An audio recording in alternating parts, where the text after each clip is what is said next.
A wise dude once said, ashes to ashes, dust to dust, paper to, paper, but it looks like a tree. Hi, I'm famous Greek king, Pygmalion, and I'm the wise dude who said, hey, we can turn paper back into trees. And so I did. I made this beautiful little bonsai tree that's based on a weeping willow. Here's the materials I used to make this little tree. Air dry clay, some armature wire, and floral wire.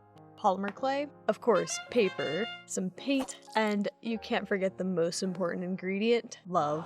Oh, also an X-Acto knife wouldn't hurt. And finally I used my Cricut machine, but I didn't want to throw that on the floor, so... Oh, before we get into this, it appears that only an infinitesimal fraction of the world population is subscribed to this channel, so maybe we could band together to bump that fraction up to a minute percentage. Anyway, to start off with, I made a wire armature that will act as the base of the tree. I wanted to make the woody bits of the tree first, like the trunk and all the branches, because that would help me determine the size of the pot I was going to make, and then also the size of the leaves that I was going to design for the tree. To make this wire base is pretty simple. I had about a dozen wires that were about 18 inches long, and I twisted them all together. Then as I went up more towards where the branches were going to be, I twisted off a smaller number of wires. So starting off, all of them were getting twisted together. Then I was twisting together only 4, then only 2, and then there was just one wire standing all by itself to be a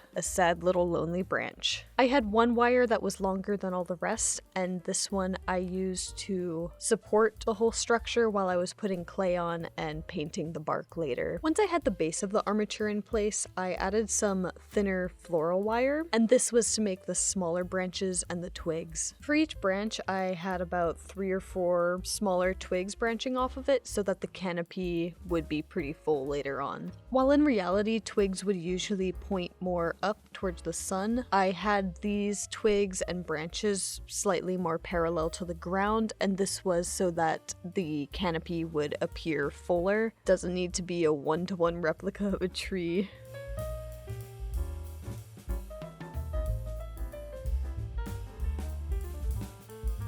Now I'm adding bulk around the wire with clay. If you wanted to conserve clay, you could add tinfoil first and then add some clay over top of the tinfoil. But because I'm using a super light air dry clay, I wasn't worried about adding too much mass. And I wasn't worried about adding too much clay that the branches wouldn't be able to support the weight of it. And I chose to use air dry clay over polymer clay for a couple of reasons. The air dry clay would stay flexible for longer, so it let me reposition the branches while I was working or just adjust the shape of them if I didn't really like how I had initially arranged them. It helped me push them out of the way later while I was adding leaves in harder to reach nook and crannies, so that was pretty useful too.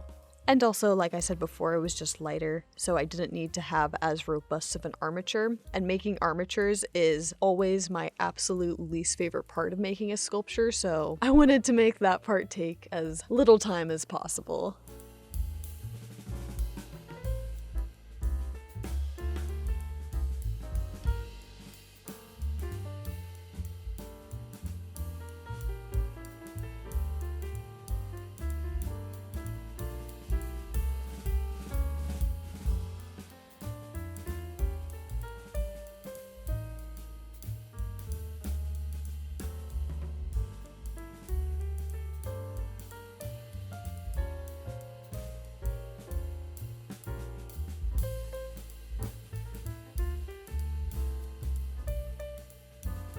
Now I'm adding bark texture, and this is pretty simple. I'm just making a crosshatch pattern with an X-Acto knife. Because I was using an air dry clay, I had to apply a thin layer of damp clay over the spots I was adding texture on, but if you were using polymer clay, you wouldn't have to do this.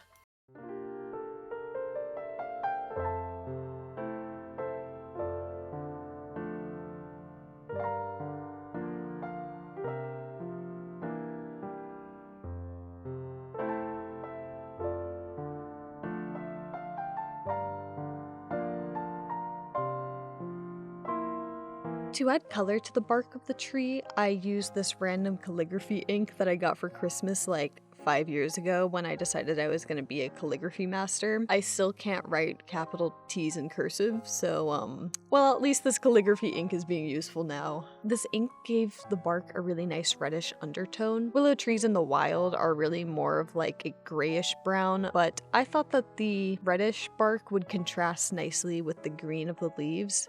I know, I'm truly a color theory master. My genius truly knows no bounds, and my humility.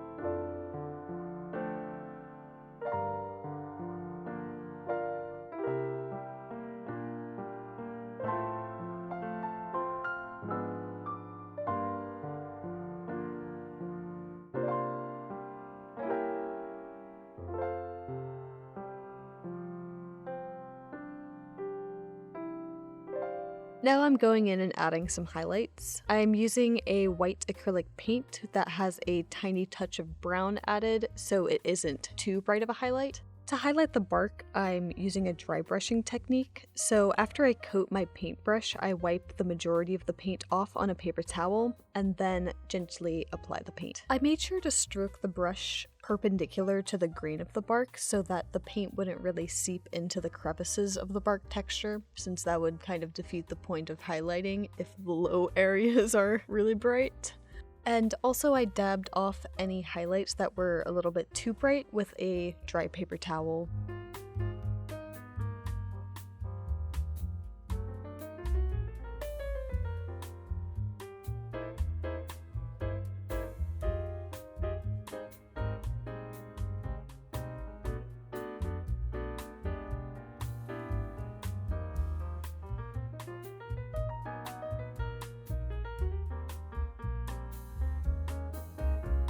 So now let's make the pot.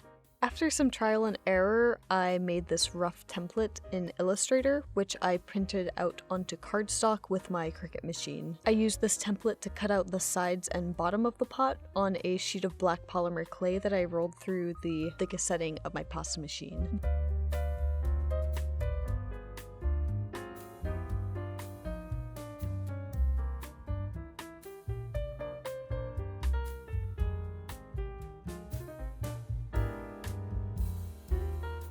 Then, with the help of some liquid Sculpey, I fused all of the sides and bottoms together.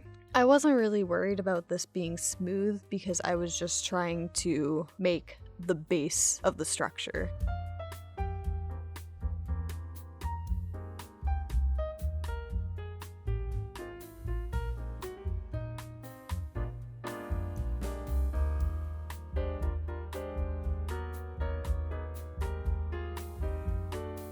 So after taking the pot out of the oven, and I used a bread loaf pan to keep it in shape, I put a thin layer of clay over the whole thing and then smoothed that out.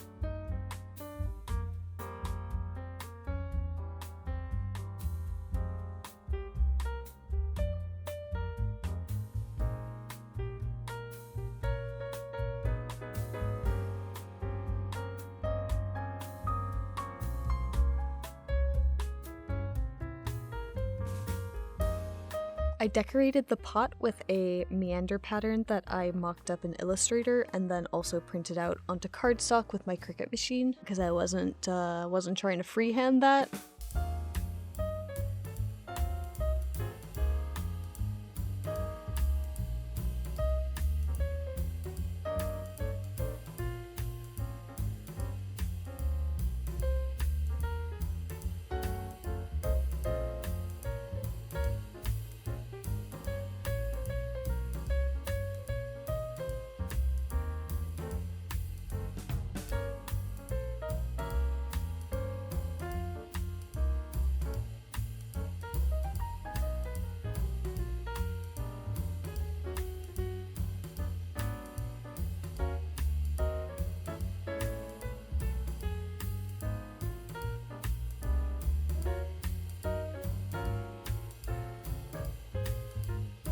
I decided to only put this pattern on the long sides of the pot because it protruded kind of weirdly on the shorter sides.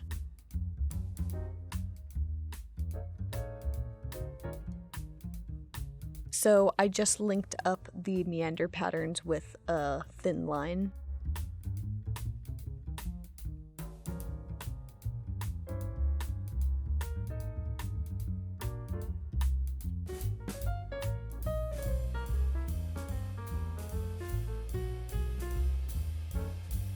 And then I emphasized the pattern with another line under it.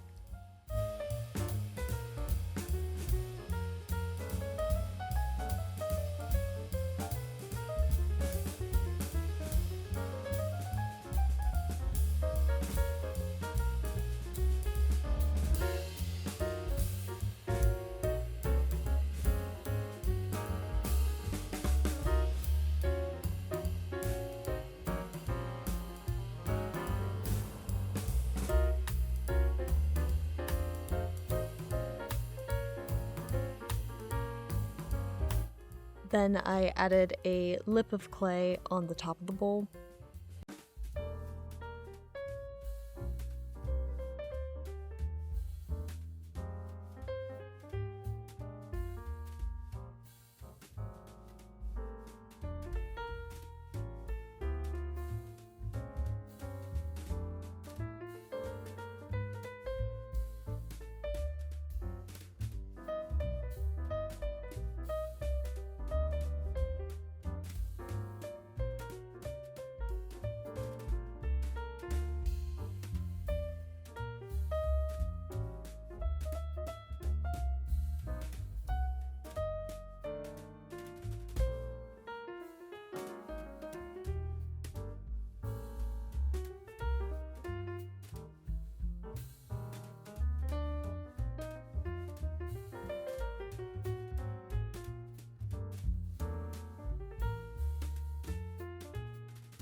And I added some little nubby legs by cutting squares out of a sheet of clay.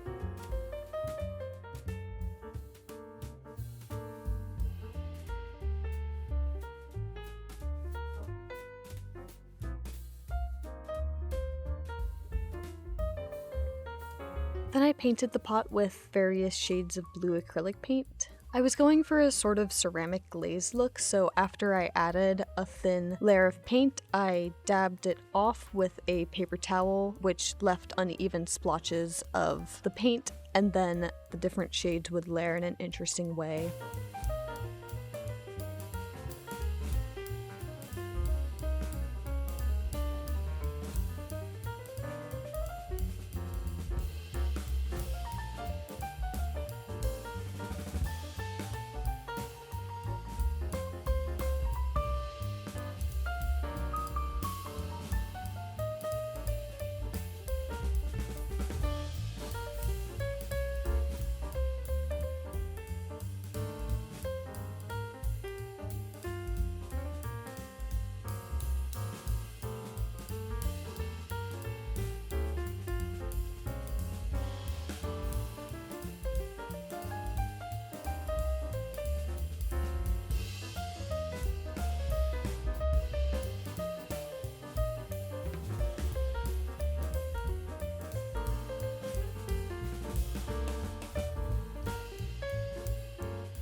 Then I did some Jackson Pollock sort of splatters to add some flecks of black and gray.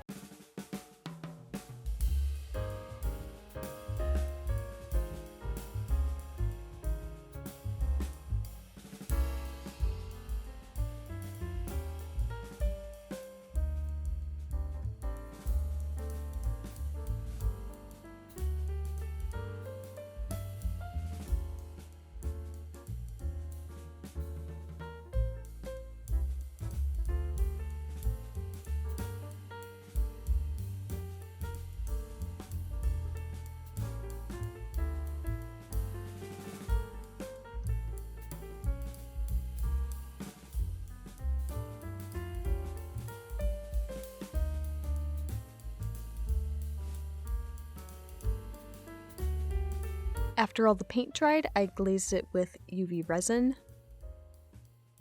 I filled up the empty space of the pot with some tin foil and installed the trunk with some hot glue. Then to cover up the tin foil, I hot glued dirt all over it.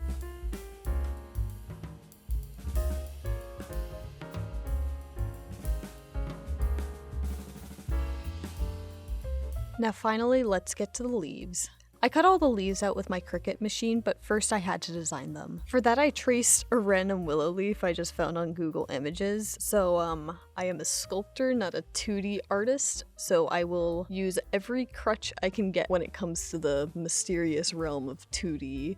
Then to assemble the leaf into a long ribbon of leaves or a willow bow, I just looked at another image. As you can see, I am incredibly competent with Adobe Illustrator. I've been using it for 3 or 4 hours, and I think my prowess shows.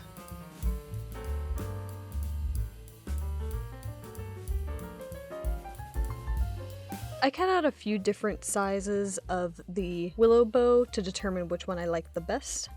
And I decided on a size between the medium and smallest bow that I cut out. To paint the leaves, I just used some watercolors. I used a combination of a darker bluish green, a true green, and some yellow for nice variation throughout the different leaves. And this quickly devolved into finger painting. I wasn't too worried if a lot of the leaves snapped off because I thought that would give the tree an organic look. It would be kind of weird if every single branch looked exactly the same, so that's just what I'm telling myself to cope with my clumsiness while handling these very delicate pieces of paper.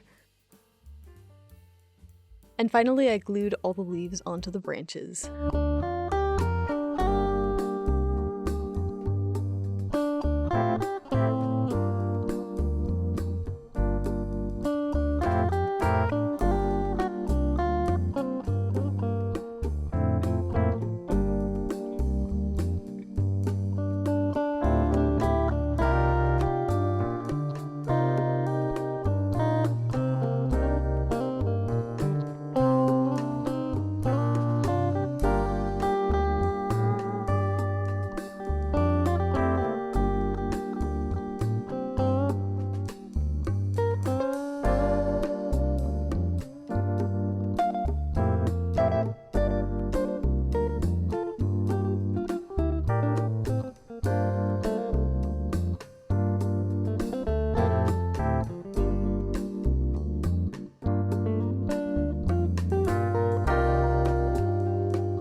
And I gotta say, not to toot my own horn or anything, but this turned out pretty well. Making trees has been kind of my white whale when it comes to sculpting for so long. Like, I have so many attempts of different trees that just look like absolute dog doo-doo, and I remember spending so long on this tree a long time ago where I tried to make each individual leaf out of polymer clay.